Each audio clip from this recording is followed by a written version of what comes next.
Vamos continuar aí com o nosso curso de Fundamentos de Eletromagnetismo, hoje estudando capacitância. Então vamos lá falar de capacitância de um dispositivo denominado capacitor. Então a capacitância é uma propriedade de um dispositivo elétrico utilizado muito nos circuitos eletrônicos. A função do capacitor é armazenar energia elétrica. Essa energia elétrica é armazenada num campo elétrico. Então vamos ver isso aí nessa aula de hoje. Aqui eu estou mostrando vários tipos de capacitores.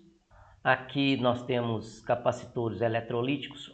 Esse é um capacitor eletrolítico, é um capacitor eletrolítico, capacitor eletrolítico.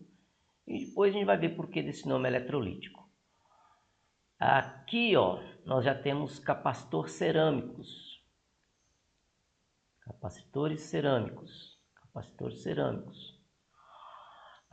Aqui, tem um capacitor que a gente chama de capacitor variável. Esse capacitor aqui é um capacitor utilizado na sintonia de rádio.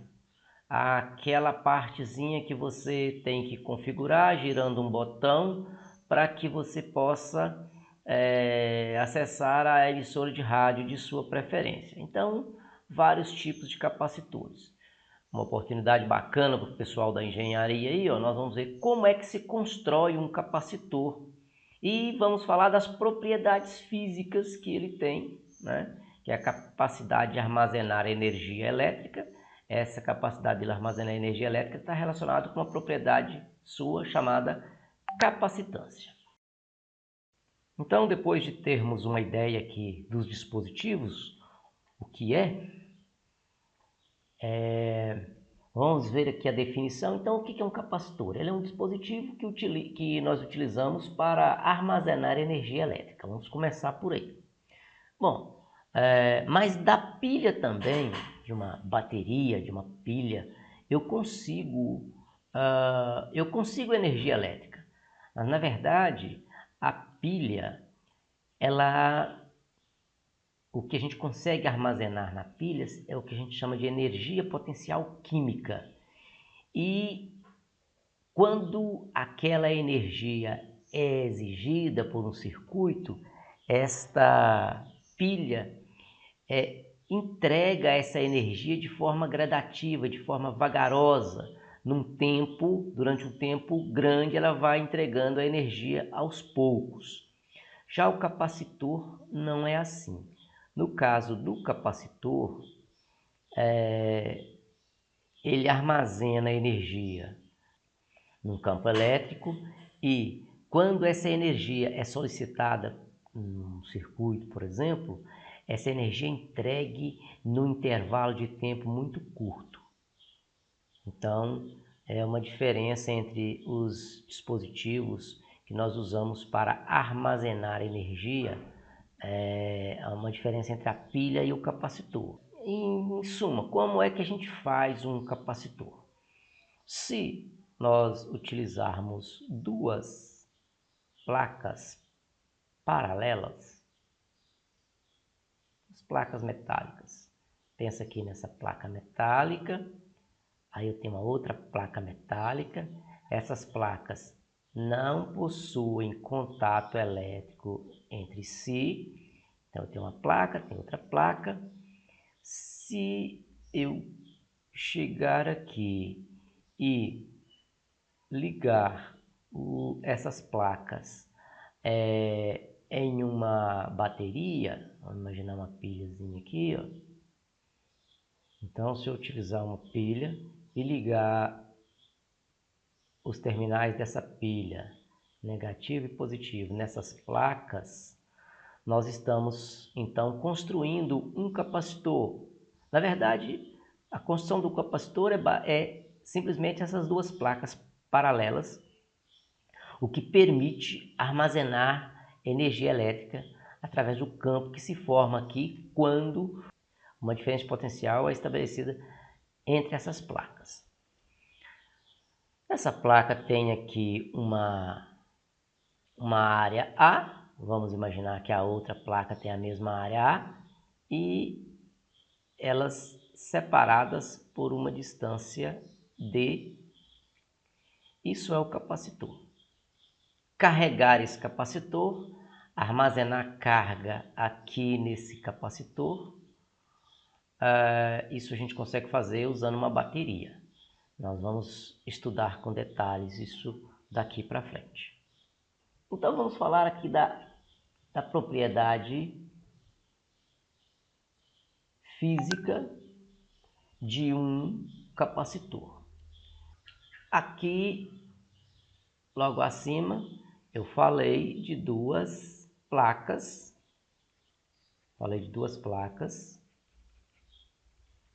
Paralelas. Isso é uma maneira bem típica de construir capacitores. Bem comum. Mas, se você pegar um pedaço de metal, conforme mostrado aqui, ó, você pegar um pedaço de metal, pegar um outro pedaço de metal, carregá-lo com uma carga desse tipo, e aqui, de maneira oposta, aqui carga mais, aqui carga menos. Se você montar uma estrutura dessa, na verdade você está montando um capacitor, ou seja,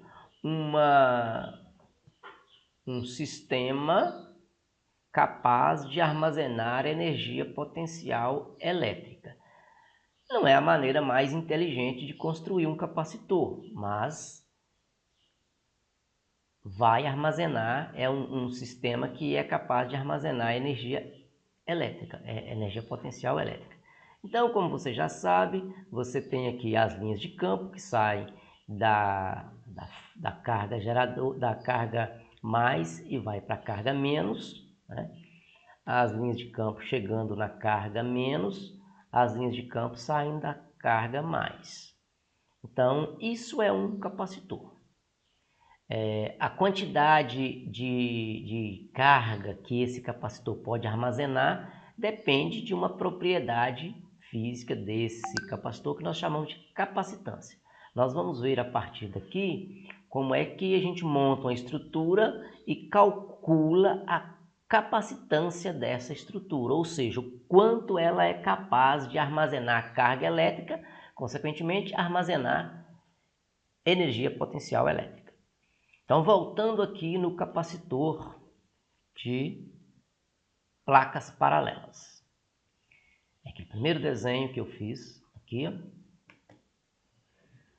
Então, vamos lá. Copiei aquela figura primeira, está aqui. Eu copiei essa figura para aqui para a gente explorar um pouco mais. Duas placas paralelas. Quero falar um pouco aqui sobre o capacitor de placas paralelas, que esse é um capacitor, uma forma bem prática e nos permite tirar uma grande quantidade de teoria a respeito dos capacitores, de uma forma bem simples. Então tá aqui, duas placas paralelas, liguei essas placas nos terminais de uma bateria, polo negativo, polo positivo, e essas placas são placas metálicas, uma não tem contato elétrico com a outra, algo aqui, ó, conforme representado aqui. Quando o capacitor é carregado desta forma, você vai ter na parte inferior, na parte ligada ao polo negativo, você vai ter uma quantidade de carga negativa nessas placas. Na parte de cima aqui uma quantidade de carga positiva, conforme mostrado aqui. E essas cargas terão sinais opostos, mas terão a mesma intensidade. Quando estabelece a ligação conforme mostrado aqui, aqui entre essas placas vai estabelecer um campo elétrico conforme mostrado nessa figura. Olha aí. Então, aqui, ó, se fizermos um desenho em corte, nessa situação aqui, nós vamos ter algo desse tipo, ó. E aí seria algo assim, está aqui a superfície ligada ao polo positivo, está aqui a superfície, a placa ligada ao polo negativo. Então isso aqui está carregado negativamente, aqui está carregado positivamente, quantidade de cargas, mesma intensidade, porém em sentidos opostos. Olha, se você somar essas cargas aqui, vai dar carga nula. Então, quando você fala da carga elétrica armazenada no capacitor, você vai pegar o modo das cargas que tem numa das placas. Porque um capacitor carregado vai ter sempre carga total nula. Então, quando a gente fala da carga de um capacitor, a gente vai analisar aqui ó, o modo das cargas de uma das placas. Então, o campo elétrico tem essa configuração, um campo elétrico apontando aqui para baixo, nesse caso aqui. E aqui ó, nós temos os efeitos, a gente chama de efeito de borda, os chamados efeitos de bordas. Então, nós vamos entender uma coisa aqui. Aqui dentro, as linhas são uniformemente espaçadas. Nós vamos considerar isso aqui. E de fato, é isso que acontece. Se essa distância aqui é uma distância D pequena em relação às dimensões dessa placa, então aqui nós vamos ter linhas de campo com densidades constante, o que diz para nós que o campo é uniforme aqui dentro. Ou seja, a densidade de linhas de campo é igual para qualquer região aqui do capacitor. Isso é quando nós desprezamos o que a gente chama de efeito de bordas. Quando nós desprezamos o efeito de bordas. Vamos ver aqui ó, na figura que está mais tranquilo. Ó, então, linhas de campo igualmente espaçadas. Aqui nós temos o chamado efeito de bordas, mas nós vamos fazer todas as contas aqui, todo o raciocínio, ignorando, desprezando esses efeitos de borda.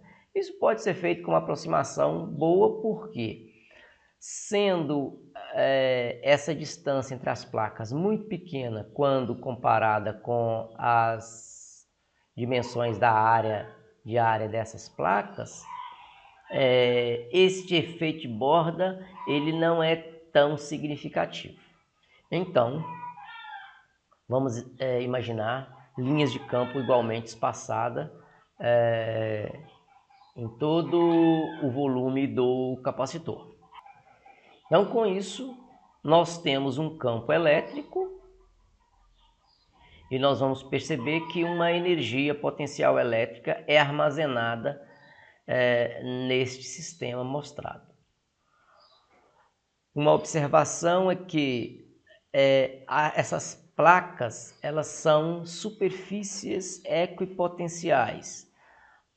O potencial elétrico para esse ponto é igual ao potencial elétrico para esse ponto, que é igual ao potencial elétrico para esse ponto, ou seja,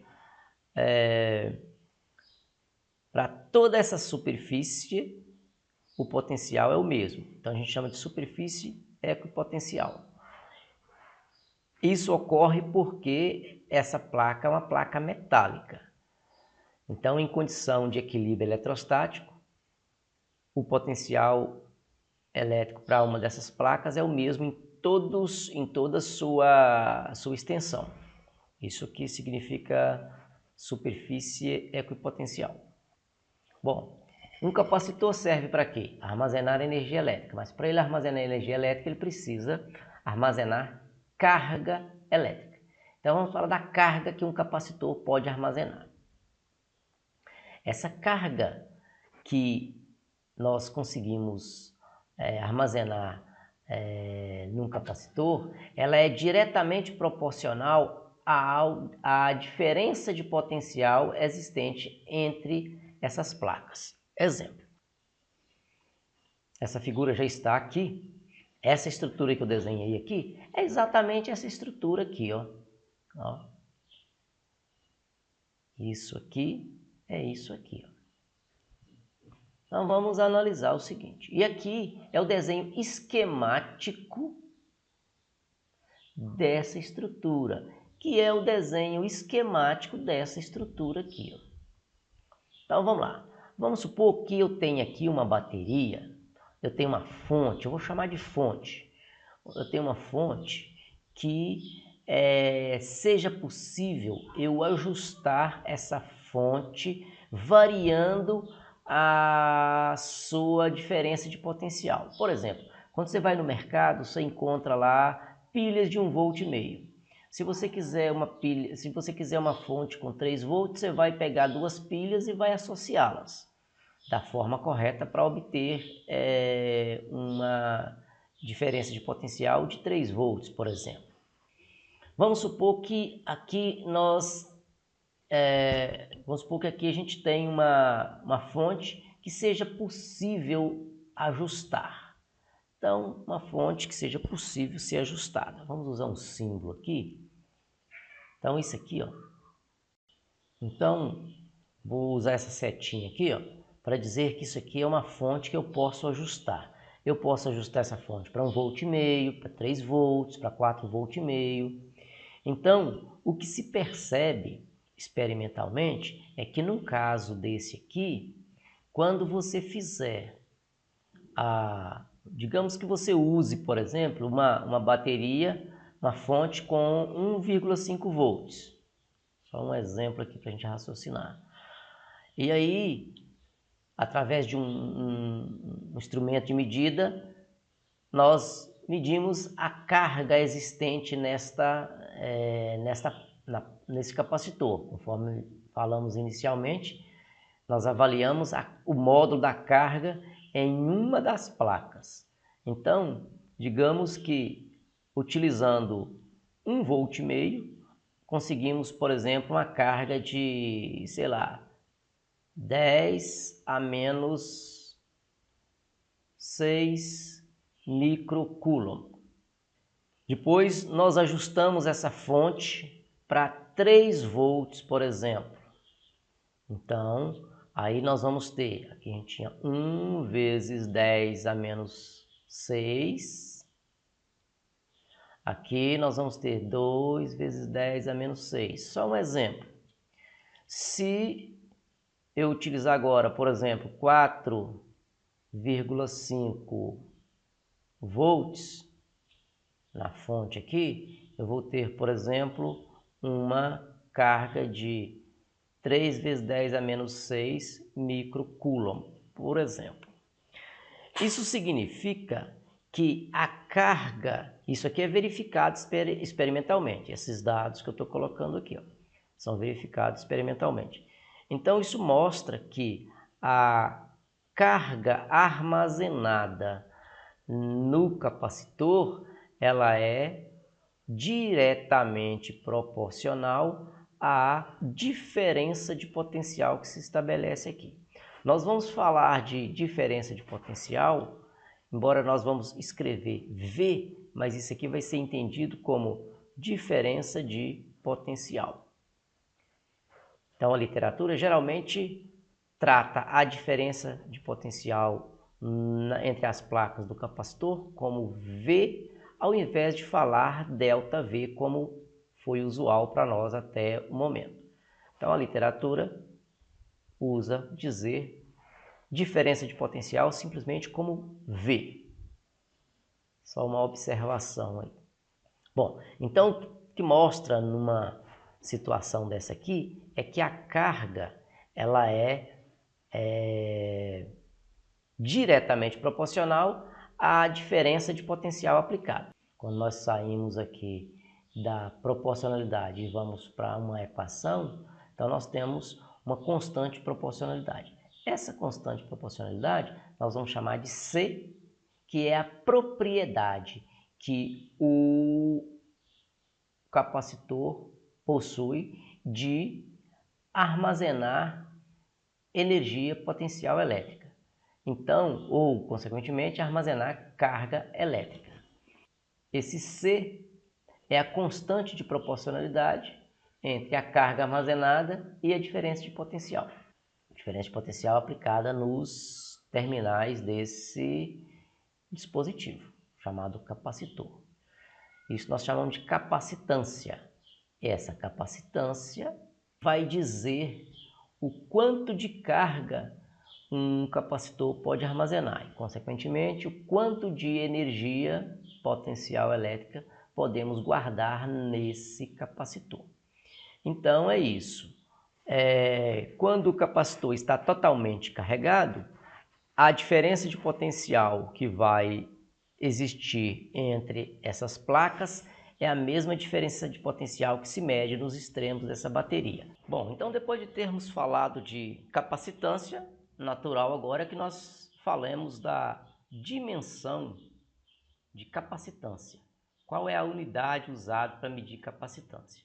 Então, se nós olharmos por aqui, ó, a dimensão de capacitância tem que ser algo que envolva unidade de carga e unidade de diferença de potencial. Então, essa dimensão seria, naturalmente, Coulomb. Coulomb, unidade de carga por volt.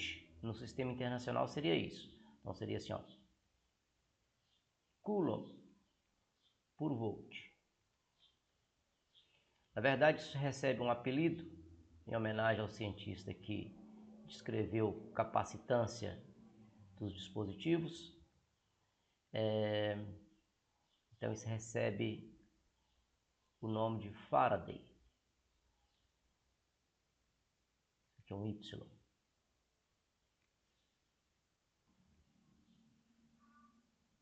Então, está aqui a dimensão utilizada, a unidade utilizada para medir capacitância. Em geral, a gente faz a abreviação simplesmente com F. Um Faraday, por exemplo, representa uma capacitância muito grande. Por isso a gente usa os submúltiplos. Micro Faraday, que significa, por exemplo, 10 a menos 6 Faraday. Nano Faraday, que significa 10 a menos 9 Faraday, e assim por diante. Essas unidades aqui, esses submúltiplos nós já conhecemos.